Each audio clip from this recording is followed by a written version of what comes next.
Alors moi je suis pas initiateur du tout du projet, pour mettre les choses tout de suite au clair. Ouais.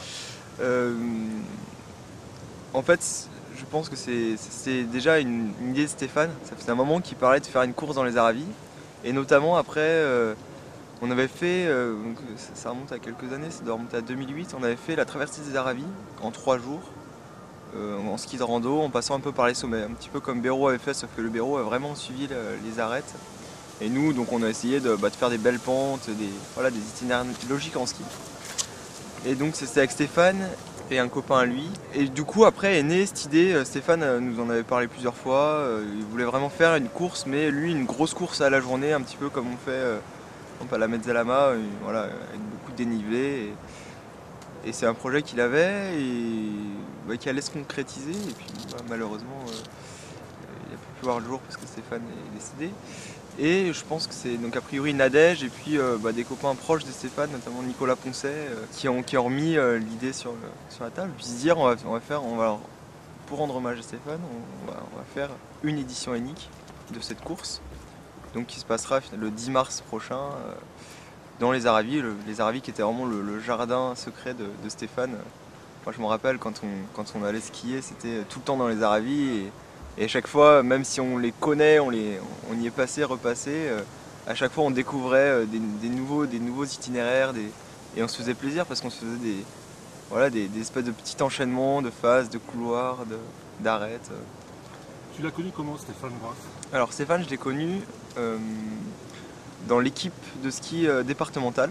Donc c'était quand j'étais en seconde, donc ça 2006-2007. En fait, il y a eu une équipe départementale qui s'est mise en place de ski alpinisme avec le CAF, le club alpin français. Et Stéphane a été l'entraîneur pendant les 2 premières années. Et donc du coup, au début, c'était juste un entraîneur. C'est vrai que je m'étais fait un peu brancher et tout. Bon, c'était un peu le king. On avait beaucoup de respect pour Stéphane. Et après, il y a eu cette traversée des Aravis finalement qui a fait on a commencé à se connaître. Donc moi, il m'avait proposé. Enfin, je sais pas si c'était un petit peu un projet à moi ou à Stéphane, ou on a eu les mêmes idées en même temps. Et du coup, lui, il a peut-être plus opérationnalisé. Et après, voilà, a mis l'itinéraire sur le papier. Et du coup, là, ça nous a permis de vraiment bien se connaître.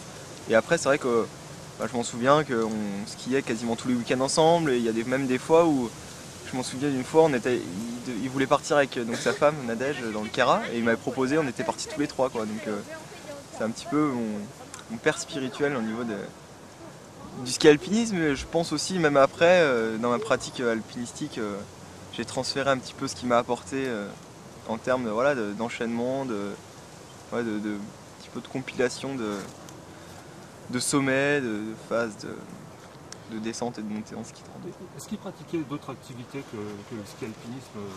Ouais, Stéphane, justement, je pense j'ai aussi commencé à faire de l'alpinisme un peu plus difficile avec lui. Donc parce que plusieurs étés, on avait fait des belles courses, et notamment ma première belle grande course qui est l'intégrale de Peutret. Donc on avait fait c'était en 2009.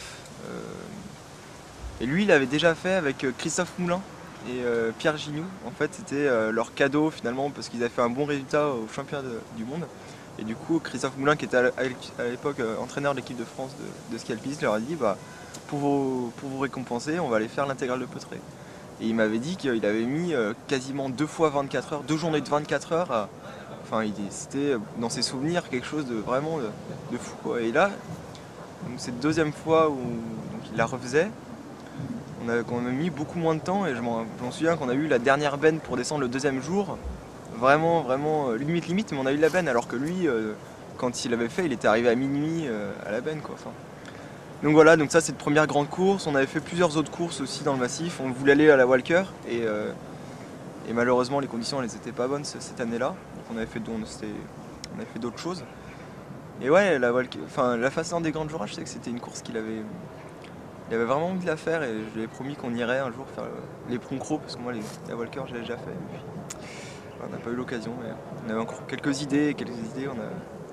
Et c'est vrai qu'après j'ai moins grimpé avec lui, moins fait d'alpinisme, parce que lui il a sa petite famille, et puis moi de mon côté peut-être aussi j'avais progressé, et on a eu moins eu l'occasion lui pas trop de temps, et moi occupé aussi, donc moins le temps de faire faire de la montagne, mais on se croisait régulièrement pour faire du ski notamment. Voilà. Alors, pour s'inscrire à la compétition, il y a un blog, c'est ça? Alors, pour s'inscrire à la compétition, deux solutions. Moi voilà, c'était ma partie en fait. Je me suis occupé un petit peu de la communication, donc j'ai fait un blog, mais un blog pas que pour la compétition. Mon idée originale, c'est de se faire un blog, bon, d'accord, qui vendait un petit peu la compétition, mais aussi surtout qui permettait de faire un petit peu un hommage à Stéphane, donc du coup avec des photos et des vidéos et des témoignages.